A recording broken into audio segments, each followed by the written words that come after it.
அவர் சர்வ வல்ல தேவன், நீ அவருக்கு முன்பு நடந்து. அவர் சர்வ வல்ல தேவன், நீ அவருக்கு முன்பு நடந்து. உத்தமனாயிரு, உத்தமியாயிரு, உத்தமனாயிரு, உத்தமியாயிரு. அவர் சர்வ வல்ல தேவன், நீ அவருக்கு முன்பு நடந்து. உத்தமனாயிரு, உத்தமியாயிரு. வானத்தை அண்ணாந்து பார்த்திடு, நட்சத்திரங்களை எண்ணிடு. வானத்தை அண்ணாந்து பார்த்திடு, நட்சத்திரங்களை எண்ணிடு. எண்ணி முடியாத அதிசயங்கள் என்றும் உனக்கு செய்திடுவார். எண்ணி முடியாத அதிசயங்கள் என்றும் உனக்கு செய்திடுவார். அவர் சர்வ வல்ல தேவன், நீ அவருக்கு முன்பு நடந்து. உத்தமனாயிரு, உத்தமியாயிரு. ஆண்டவராகிய இயேசு கிறிஸ்துவின் இணையற்ற நாமத்தினாலே தேவ சமூகத்தில் சேரும்படி மறுபடியும் கர்த்தர் நமக்கு கொடுத்த பெரிய கிருபைக்காக ஆண்டவருக்கு நன்றி சொல்கிறேன். உயிரோடு எழுந்து, என்றைக்கும் உயிரோடு இருந்து, என்றைக்கும் எல்லாரிலும் பெரியவராய் காணப்படுகிற மகிமைக்கும் கனத்திற்கும் உரிய கர்த்தராகிய இயேசு கிறிஸ்து இந்த உயிர்த்தெழுதலின் நாட்களில் தொடர்ந்து நம்மை ஆசீர்வதிப்பாராக. அப்போஸ்தலரின் புஸ்தகம் 3ஆம் அதிகாரம் 26வது வசனத்தை இன்றைக்கு நம்முடைய நினைவிலே நாம் கொல்லத்தக்கதாக ஆவியானவர் நம்மோடு இடைபடுவாராக. அங்கே எழுதின வார்த்தை ரொம்ப வித்தியாசமான, ஆச்சரியமான, உண்மையாய் நாம் அனுபவிக்க வேண்டிய ஒரு வார்த்தையாக நாம் அதை சந்திக்கும் பொழுதும் சிந்திக்கும் பொழுதும் அது நம்முடைய உள்ளத்தை தேற்றுகிறதாயிருக்கிறது. அப்போஸ்தலனாகிய பேதுரு பிரசங்கிக்கும் பொழுது இந்த வார்த்தையை சரியாய் உச்சரித்தார் என்றே நான் சொல்ல முடியும். காரணம், தேவன் அவரை உயிரோடு எழுப்பி, இயேசு கிறிஸ்துவை உயிரோடு எழுப்பி உங்கள் பொல்லாங்கிலிருந்து உங்களை விடுவித்து ஆசீர்வதிக்கும்படி உங்களிடத்திற்கு அனுப்பினார் என்று எழுதின வார்த்தையை நினைக்கும் பொழுதெல்லாம் தேவன் செய்த காரியமும் ஆண்டவராகிய இயேசு கிறிஸ்துவினுடைய இன்னும் அந்த அன்பும் என்றென்றைக்கும் மாறாததாக இருக்கிறது என்பதை நம்மால் அறிய முடியும். எங்க நடந்த ஒரு சம்பவத்தை அந்த அப்போஸ்தலர் 3ஆம் அதிகாரத்திலே நம்முடைய நினைவிற்கு கொண்டு வருவோம். பிறவியிலே முடவனாய் பிறந்த ஒருவனை பிச்சை கேட்கும்படி கொண்டு வருகிறார்கள். பேதுருவும் யோவானும் ஜெப ஆலயங்களை நோக்கி ஜனங்கள் ஜெப ஆலயத்திற்காக ஜெப நேரத்தை பயன்படுத்தும்படி போய் கொண்டிருக்கும் பொழுது பேதுருவும் யோவானும் இந்த முடவனை பார்த்து, எங்களிடத்தில் உள்ளதை உனக்கு தருகிறேன், எழுந்து நட என்று இயேசு கிறிஸ்துவின் அதிகாரம் நிறைந்த நாமத்தினாலே அவரை எழுப்பிவிட்டார். அவர் குதித்து எழுந்து நின்று நடந்து எல்லா ஜனங்களுக்கும் தன்னை இன்னார் என்று காண்பித்தார் என்பதை நாம் வாசிக்கலாம். அதற்கு பின்புதான் பேதுரு தன்னுடைய பிரசங்கத்தை தொடங்குகிறார். யோவானும் பேதுரும் தங்கள் பிரசங்கத்தை தொடங்கி பேசும் பொழுதுதான் இந்த வார்த்தையை பேசுகிறார்கள். அப்படி பேசும் பொழுது ஜனங்களை பார்த்து சொல்லுகிறார், உங்கள் பொல்லாங்கில் இருந்து என்று சொல்லி. அப்படியானால் ஜனங்களுடைய பொல்லாங்குக்கு இதற்கும் என்ன சம்பந்தம்? தேவனுடைய ஜனங்களுடைய காரியங்கள் எப்படி இருக்கிறது என்பதை அவர் காண்பிக்கிறார். பொல்லாங்கு என்று சொல்லுகிற விஷயத்தில் வேதவசனத்திற்குள் வாசிப்போமானால் எல்லாமே பொல்லாங்காய் தோன்றுகிற காரியங்கள் உண்டு. வேதத்தை வாசிக்கும் பொழுது உலகம் பொல்லாங்கனுக்குள் கிடக்கிறது என்று எழுதின வார்த்தையை நாம் வாசிப்போம். அதற்கு அடுத்து நாம் யோசிக்கவே வேண்டாம், எல்லாமே பொல்லாங்கனாய் இருக்கிற காரியத்தை. ஆனால் இன்றைக்கு அவர்கள் செய்த பொல்லாங்கை அவர் அவர்களுக்கு சுட்டி காட்டி இந்த வார்த்தைகளை சொல்கிறார். ஒன்று, தேவன் தமது குமாரனை தீர்க்கதரிசிகளின் காலத்திலிருந்து வெளிப்படுத்தி கொண்டே வந்தார். தீர்க்கதரிசிகள் ஒவ்வொருவரும் இயேசுவை குறித்து சொல்லிக்கொண்டே வந்தார்கள். மோசே ஆரம்பித்தார். ஆதியாகமத்தில் ஆரம்பிக்கப்பட்ட இந்த இயேசு கிறிஸ்து என்னும் அவருடைய மகிமை தீர்க்கதரிசிகள் மூலம் வந்து கொண்டே இருக்கும் பொழுது அவரை விசுவாசிக்கிறவன் பலரான் ரட்சிக்கப்படுவான் என்று தேவனாலே தீர்மானிக்கப்பட்ட தீர்ப்பை அவர்கள் சுட்டி காட்டி, அவரை நீங்கள் மறுதலித்து கொலை செய்தீர்கள். கொலை செய்தது மாத்திரமல்ல, அவர் தீர்மானித்த தீர்மானத்தை நீங்கள் மறுதலித்து அவருக்கு கீழ்ப்படியாமல் போனீர்கள். அதோடு தீர்க்கதரிசிகளையும் நீங்கள் மதிக்காமல் போனீர்கள் என்று அவர்கள் மேல் இந்த குறையை அவர் சொல்லுகிறார்.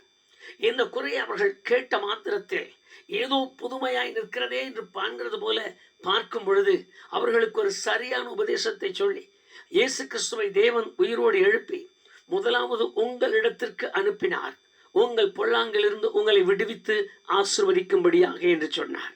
அருமையான கர்த்தருடைய பிள்ளைகளே, வேதத்தை வாசிக்கும் பொழுது இயேசு கிறிஸ்து உயிரோடு எழுந்து அவர் மறுபடியும் மனுஷனுக்கு காணப்படும்படி தேவன் செய்த ஒரு பெரிய ரகசியத்தின் தன்மையே, என்னுடைய பொல்லாங்கிலிருந்து என்னை விடுவித்து ஆசீர்வதிக்கும்படியாக. நாம் இன்றைக்கு பல காரியங்களை சிந்திக்கிறோம், யோசிக்கிறோம். அவைகளை குறித்து பலவிதமான காரியங்களுக்கு நாம் கேள்விகளை எழுப்பி பார்த்து கொண்டே இருக்கிறோம், கேட்டுக்கொண்டே இருக்கிறோம். ஆனால் வேத வசனத்தை முழுமையாய் விசுவாசிக்கும் பொழுதுதான், அல்லது நமக்கு சொந்தமாய் அவைகளை பயன்படுத்திக் கொள்ளும் பொழுது அது நமக்கு உரியதாய் மாறுகிறது. ரோமர் 3:22 வசனத்தை நீங்கள் வாசிக்கும் பொழுது இந்த சம்பவங்கள் தெளிவாய் தெரியும். விசுவாசிக்கிற எவர் மேலும் இவைகள் எல்லாம் பலிக்கும் என்று எழுதியிருக்கிறது. யாரெல்லாம் இயேசுவை விசுவாசித்து, யாரெல்லாம் இயேசு கிறிஸ்துவை நம்பி, யாரெல்லாம் இயேசு கிறிஸ்துவின் மேல் தங்கள் நம்பிக்கையை வைத்தவர்களாக வாழ்கிறார்களோ அவர்கள் வாழ்க்கையில் எல்லாம் வேதத்தில் எழுதின ஒவ்வொரு வார்த்தைகளும் அப்படியே பலிக்கும் என்று எழுதியிருக்கிறது. ஆசீர்வாதங்களும் கிருபைகளும் நன்மையான ஈவுகளும் தேவனாலே அனுப்பப்படுகிற கிருபா வரங்களும் தேவனாலே அனுப்பப்படுகிற எல்லா விதமான பரத்திலிருந்து உண்டாகிற நன்மையான ஈவுகளும் அவர்களுக்குரியதாய் மாறும். இங்கு வாசிக்கும் பொழுது பொல்லாங்கிலிருந்து விளக்குகிற ஒரு பெரிய காரியம் என்பது ரொம்ப பெரிய காரியம். அந்த பொல்லாங்கிலிருந்து விளக்குகிற காரியம் மிகவும் ஆச்சரியமானவைகள். தேவன் ஆதி காலத்திலிருந்தே இதை செய்திருக்கிறார். இங்கு சொல்லும் பொழுது பாவத்தையும் குறிக்கும், சாபத்தையும் குறிக்கும், நம்முடைய மறைவான அக்கிரமங்களையும் குறிக்கும், நமக்குள்ளே இருக்கிற எல்லா விதமான கேடான சிந்தைகளையும் குறிக்கும். வேதத்தில் எழுதியிருக்கிறது, பொல்லாப்பு அல்லது பொல்லாங்கு, பொல்லாதவைகள் மனுஷனுடைய இருதயத்திலிருந்து வெளிப்படுகிறது என்று. ஒரு மனுஷனுடைய உள்ளத்திலிருந்து பொல்லாதவைகள் வெளிப்படுமானால் அவனுடைய சரீரம் முழுவதும் கர்த்தருக்கு விரோதமான பகைக்குரிய ஒரு மாளிகையாய் மாறிவிடுகிறது. தேவன் தங்க வேண்டிய இடத்தில் பொல்லாப்பும் பொல்லாங்கும் தங்கி இருக்கும் பொழுது அது இறைவன் வாசம் பண்ணுகிற இடமாய் மாறுவதில்லை. அவைகள் எல்லாம் இருள் அடைந்த பாலானவைகளாய் மாறுகிறதாக வேதத்தில் அப்போஸ்தலனாகிய பவுல் தெளிவாய் எழுதி வைத்தார். நல்லது, நம்முடைய காரியமாய் வருவோம். அவர் பொல்லாங்கிலிருந்து விடுவித்து ஆசீர்வதிக்கும்படி இயேசு உயிரோடு எழுந்தார் என்கிற வார்த்தையை என்னை கேட்டுக்கொண்டிருக்கிற என் அன்பு சகோதர சகோதரிகள், உங்களிடத்தின் ஆழத்திலே ஆழமாய் பதிய வையுங்கள். நீங்கள் யார், எப்படிப்பட்ட நிலையில், எவ்வளவு பெரிய பொல்லாப்புக்குள், எவ்வளவு பெரிய பொல்லாங்கனுக்குள், எவ்வளவு பெரிய பொல்லாப்பான காரியத்திற்குள், எத்தனை பெரிய பிரச்சனைக்குள், எத்தனை பெரிய கலக்கத்திற்குள் இருந்தாலும் சரி, உங்கள் கலக்கத்திற்கும் நீங்கள் அனுபவித்து வருகிற பொல்லாத கிரியைகளுக்கும், நீங்கள் அனுபவித்து வருகிற எல்லா விதமான தீங்கான காரியத்திற்கும் ஏற்ற ஒரு வேதவசனமாக இதை உங்களுக்குள்ளாக நீங்கள் பயன்படுத்துங்கள். நிச்சயமாய் அது கிரியை செய்ய தொடங்கும். காரணம், மறுபடியும் நினைவுபடுத்துகிற ரோமன் 3:22 வசனத்தில், விசுவாசிக்கிற எவர் மேலும் பலிக்குமா, எவர் மேலும் பலிக்குமாம் இந்த வாக்குத்தத்தங்கள். நல்லது. ஆதியாகமம் 20 உங்களுக்கு ஒரு சம்பவத்தை நினைவுபடுத்துகிறேன். அங்கு ஆபிரகாம் தன் மனைவியோடு கூட ஒரு பட்டணத்துக்குள்ளே பிரவேசித்து சஞ்சலித்தார். அந்த தேசத்து அரசன் அபிமெலேக்கு என்கிற பெயர் உடையவன் ஆபிரகாமுடைய மனைவியை கேள்விப்பட்டு தன் அரண்மனைக்கு கொண்டு வந்து சேர்க்கும்படி உத்தரவு கொடுத்தான். தேவனுடைய மனுஷனாகிய ஆபிரகாம் தன்னுடைய மனைவியோடு கூட வாழ்ந்து வருகிற இந்த நாட்களில் எதிர்பாரான சம்பவம், துக்கம் நிறைந்த பொல்லாப்புகள் உள்ளது போல தோன்றுகிற ஒரு சம்பவம், பொல்லாப்பான ஒரு காரியம். தன் மனைவி தன் கண்களுக்கு முன்பு இன்னொருவனுக்கு மனைவியாய் காட்சி தருவது என்பது சகிக்க முடியாத ஒன்று. இந்த நிலையில் தான் வேதத்தை வாசித்து பாருங்கள். ஆதியாகமம் 20 முழுவதும் ஒரே ராத்திரியில் தேவன் அந்த அரசனுடைய சொப்பனத்தில் தோன்றி அந்த பொல்லாப்பிலிருந்து விடுவித்தார் என்று எழுதியிருக்கிறது.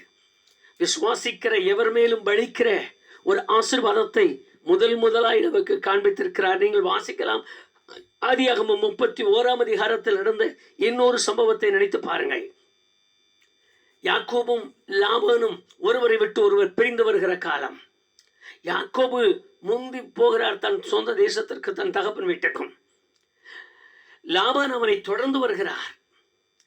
ஏதாவது ஒரு காரியத்தில் அவரை மடக்கி பிடிக்க வேண்டும் என்கிற காரியமாக. காரணம், தன் தெய்வங்களையும் காணவில்லை என்று அலறுகிறார். தனக்கு உண்டான எல்லாவற்றையும் காணவில்லை என்று அலறுகிற அலறிக்கையோடு கூட புறப்பட்டு போகிற ஒரு நேரம். சம்பவம் என்ன?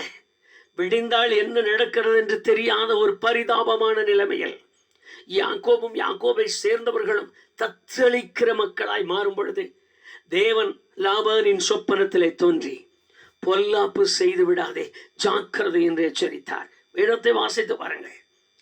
பொல்லாங்கிலிருந்து விடுதலை ஆக்கி ஆசீர்வதிக்கும்படி இயேசுவை தேவன் எழுப்பினார். அன்றைக்கு தேவன் தானாய் தன்னுடைய தூதர்களோடு கூட தானே மக்களோடு கூட இடைப்பட்ட நேரம் அது அல்ல. இன்றைக்கு தேவன் இயேசு கிறிஸ்துவை உயிரோடு எழுப்பி என் பிள்ளைகள் இருக்கிற இடத்திற்கு நீங்க போங்கன்னு சொல்லி அனுப்புகிறது போல அனுப்புகிறார். என் மகனே போய் வாப்பான்னு சொல்லி அனுப்புகிறது போல அனுப்புகிறார். ஓ, என் பிள்ளை படுகிற பாடு, என் பிள்ளை படுகிற நெருக்கம், என் பிள்ளையின் கஷ்டம், என் பிள்ளையின் மனவேதனை, என் பிள்ளைகள் தத்தளித்து கொண்டிருக்கிற நிலைமைகளை கண்டு அவர்கள் பொல்லாங்கிலிருந்து அவர்களை விடுதலையாக்கி அவர்களை ஆசீர்வாதம் பண்ணு, அவர்களை ஆசீர்வதித்துக் கொண்டே இரு. அந்த நிலையில் எத்தனை வித்தியாசமான மகிமையோடு அனுப்புகிறார் என்று பாருங்கள். லூக்கா சுவிசேஷம் அந்த கடைசி அதிகாரத்தில் எழுதின அந்த வார்த்தைகளை கவனித்து பாருங்கள். இயேசு கிறிஸ்து எல்லாருக்கும் தரிசனம் கொடுத்தார். அவர் கொடுத்த பின்பு எடுத்துக்கொள்ளப்படுவதற்கு முன்பு 2 கரங்களை உயர்த்தி ஆசீர்வதித்தாராம். ஆச்சரியமான வேத வசனங்கள். அவர் ஆசீர்வதித்துக் கொண்டே இருக்கிறார். பார்த்தது மேகம், விட்டால் ஆசீர்வாதமாகவே இருப்பார் என்று எடுத்துக்கொண்டது. அவர் மேகம் மாத்திரம் அவரை எடுத்துக்கொள்ளாமல் இருந்திருக்குமானால் இன்று வரைக்கும் அவர் கரங்கள் ஆசீர்வதிக்கிற கரங்களாகவே உயர்த்தப்பட்டிருக்கும். அவருக்கு மகிமை உண்டாகட்டும். சோர்ந்து போக வேண்டாம்.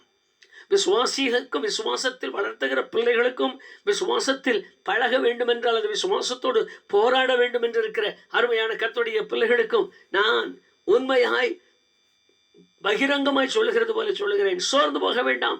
நீ நம்பி இருக்கிற, நீ ஆராதிக்கிற தெய்வம் பொல்லாங்கிலிருந்து விடுவித்து ஆசீர்வதிக்கிறவர், பொல்லாப்பிலிருந்து விடுவித்து ஆசீர்வதிக்கிறவர். அவரை மறந்து விடாமல் இந்த நாட்களில் நாம் கரங்களை கோர்த்து பிடிக்க தொடங்குவோமானால் உயிரோடு எழுந்த இந்த நாள் ஒருவேளை எழுந்த மாத்திரத்தில் அவர் காட்சி கொடுத்தது போல நம்மை தேடி வரலாம். நான் வேதத்தில் இன்னொரு சம்பவத்தையும் உங்களுக்கு நினைவுபடுத்த விரும்புகிறேன். பொல்லாப்பை எங்கு விடுவித்தார் என்று பாருங்கள். சின்ன சின்ன காரியமாய் மனதிற்குள் கொண்டு வந்து உட்கார்ந்து அவைகளை சிந்தியுங்கள். அது உங்களுக்கு ஆசீர்வாதமாய் மாறும். எழுதியிருக்கிற வார்த்தையை கவனிங்கள். தானியேல் 3ஆம் அதிகாரத்தை வாசித்து பாருங்கள். அங்கு ஒரு நேர்த்தியான சம்பவம் நாம் கண்டுகொள்ளலாம். அக்னி சுவாலை 7 மடங்கு அதிகமாக எரிகிற சுவாலை என்று அன்றைக்கே அவர்கள் சொன்னார்கள். அது எவ்வளவு அதிகம் எரிந்திருக்கிறது என்று தெரியவில்லை. அவ்வளவு அதிகமான அக்னி எரிந்து கொண்டிருக்கிற வேளையில் வேதத்தை வாசித்து பாருங்கள். 3 பேர் உள்ளே நுழைகிறார்கள், தூக்கி வீசப்படுகிறார்கள்.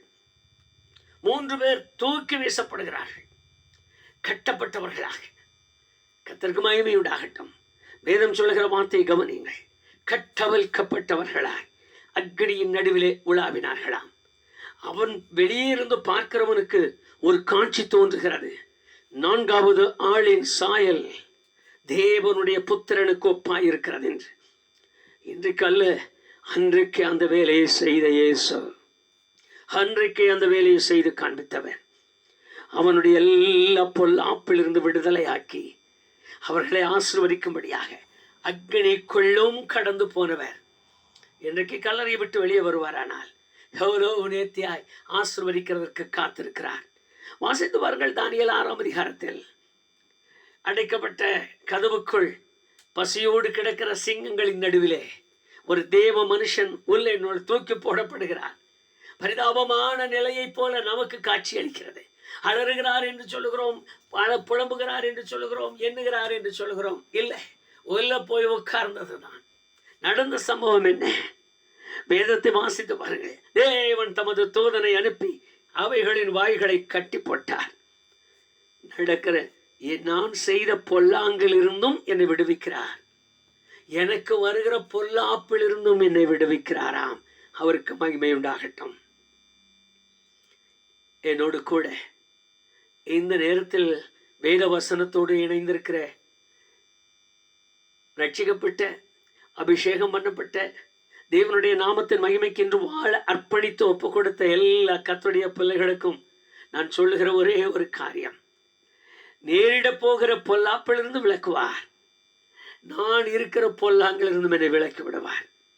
நீங்கள் வாசித்து பாருங்கள். அப்போஸ்தலர் 3ஆம் அதிகாரம் 26ஆம் வசனம் மறுபடியும் அதை சொல்கிறது. அதை பார்க்கலாம். இன்னும் அப்போஸ்தலர் 12, அப்போஸ்தலர் 16 அதிகாரங்களை எல்லாம் வாசித்து பாருங்கள். சிறைச்சாலை நடுவிலே இறுக்கமாய் கட்டி கிடந்த பொல்லாப்புக்குள் கிடக்கிற மனுஷன் விடிந்தால் காலையிலே கொலை, அவ்வளவுதான் அவருக்கு. ராத்திரியில 2 பேராய் கட்டி கிடந்த ஒரு சம்பவம், இரவிலே 7 கைத்தட்டி பாடுகிற ஒரு நிலை. இதை தவிர வேறு என்ன அவர்களுக்கு இருந்த பாக்கியம்?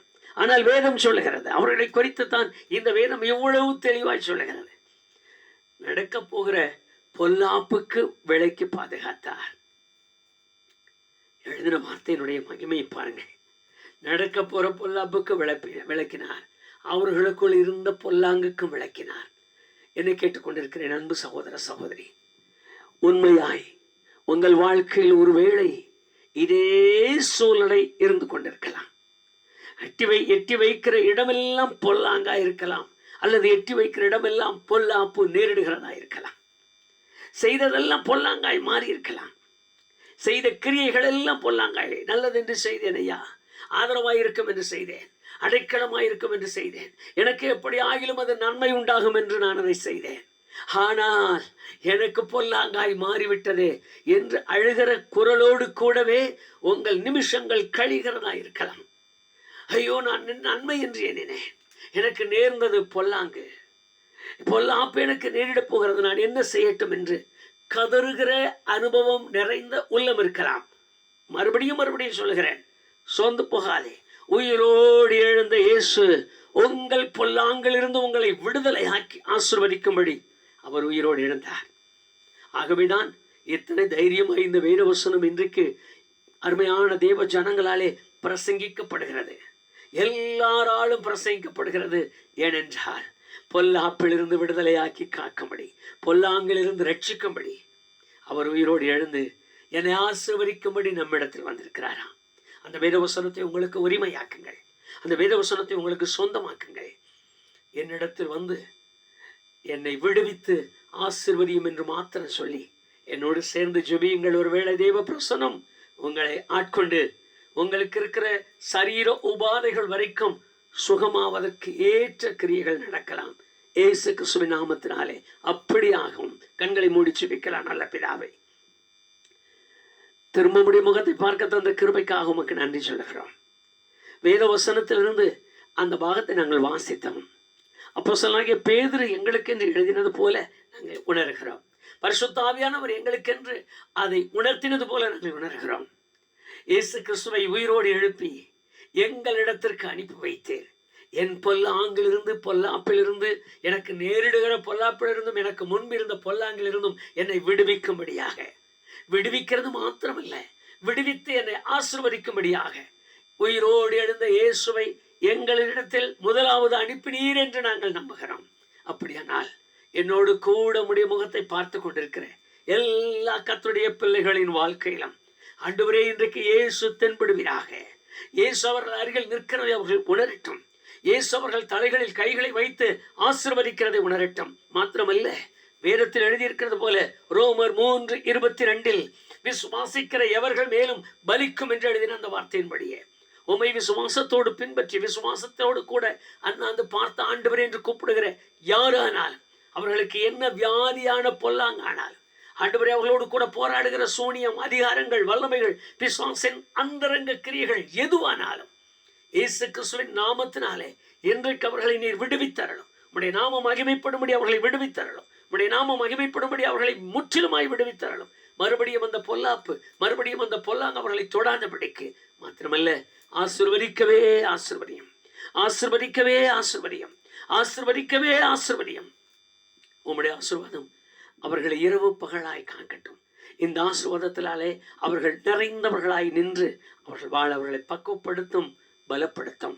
இயேசு கிறிஸ்துவின் நாமத்தில் ஜெபிக்கிறோம் பிதாவே, ஆமென். உயிரோடு எழுந்து பொல்லாங்கிலிருந்து விடுதலை ஆக்கி ஆசீர்வதிக்கிறவர் உங்களையும் ஆசீர்வதித்து என்றென்றைக்குமாய் காத்து நடத்துவாராக. ஆமென், ஆமென்.